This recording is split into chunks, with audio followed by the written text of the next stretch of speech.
What's going on, y'all? Chuck Nunface here. Gonna take a look at this knife right here, the big, the bad, the beautiful Microtech stitch designed by Borka Blades, and wow, that thing fires with authority.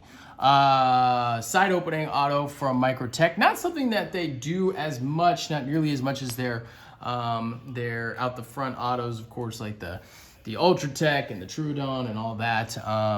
But they do some side opening autos, and this is one of them right there. So let's just do some quick stats on it, at least length stats. I don't know how much it weighs, but it's definitely not too light. The blade length is gonna be about one, two, three, a little over 3.5, about 3 and 3.6, but a cutting edge is gonna be quite a bit less than that with that oversized choil right there, and then also the sharpening choil. The cutting edge is gonna be 1, 2, 3, just a tear over 3 inches total.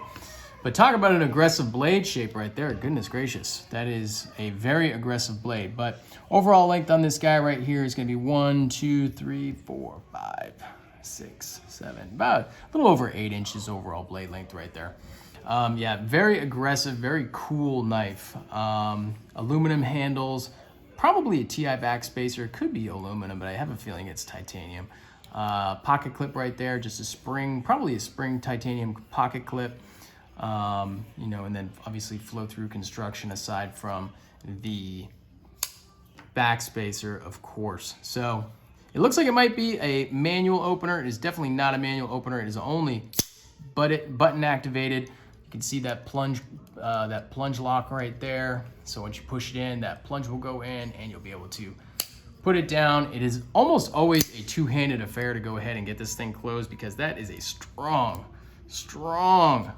spring. You can do it with one hand, but it is a beefy spring to get that side opening auto to fire hard, fire reliably. Let's go ahead and do a few size comparisons real quick. Go ahead with the Spyderco. Well, let's do it this way so we don't have everything kind of flopping around on the clips. So that is the Spyderco, the Stretch 2 right there in K390. Go ahead, and it's gonna be much bigger than that.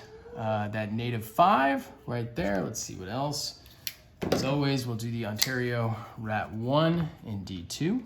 So it's gonna be about the same size as the Rat 1, and when we're talking about blade length, at least cutting edge, the Rat 1's got it beat out right there.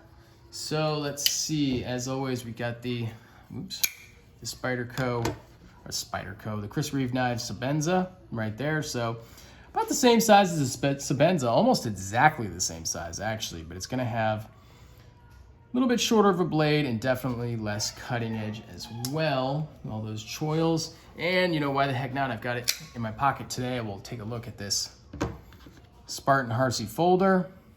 You know, it's gonna be smaller than the Spartan Harsey folder, but that blade is gonna be a lot taller, clearly, than the SHF. So yeah, it does have a really big, really tall blade. Very cool. Ergos on this are really good. It feels great in the hand, no problem. That triangle milling provides good texture, not overly aggressive, but it's got a nice texture to it. The blade right there, you can choke up on it quite easily, no problem at all. You know, that finger choil is very functional. You're not going anywhere, and you can use your thumb in the ramp. So if you want to do some precision cuts, anything like that, do some, you know, cutting some cardboard, whatever you need to do, it's going to be fine. But of course, it's also good in, you know, a standard grip as well. You know, definitely I would say the philosophy of use on this knife is probably going to be tactical, defensive, something like that. But you can certainly go about EDCing something like this if you want to, you know, and you care to use a side opening auto for something like that. The quality is there. This one is in M390. It's typical Microtech. They've kind of done M390 for quite some time. M390 and its analog, so 20CV and 204P.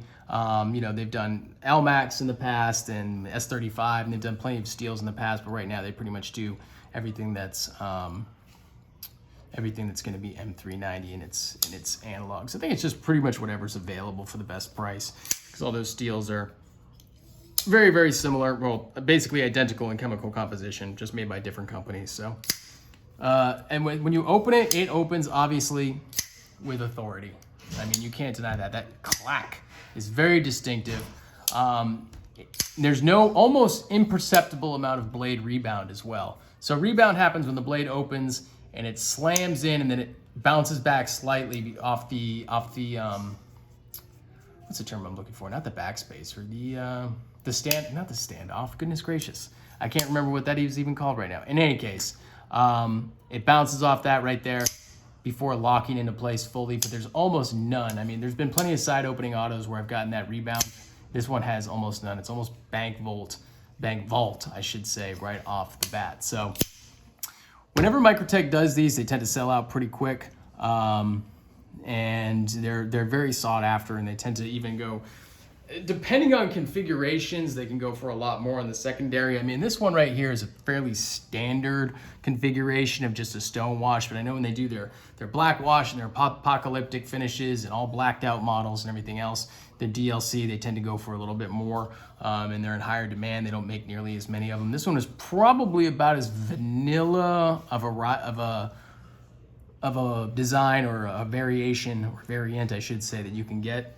But yeah, definitely very cool. So, I mean, I'm gonna keep this kind of short and sweet. If you're looking for a knife and you can get your hands on one of these, it's looking to be aggressive styling, Microtech quality, USA made, not Reich made in China. So this is gonna be a USA made knife. So if you're looking for something like that, and you like that Borka design, you can't afford one of his custom stitches, this is not a terrible way to go. So in any case, I'm just gonna keep it at that.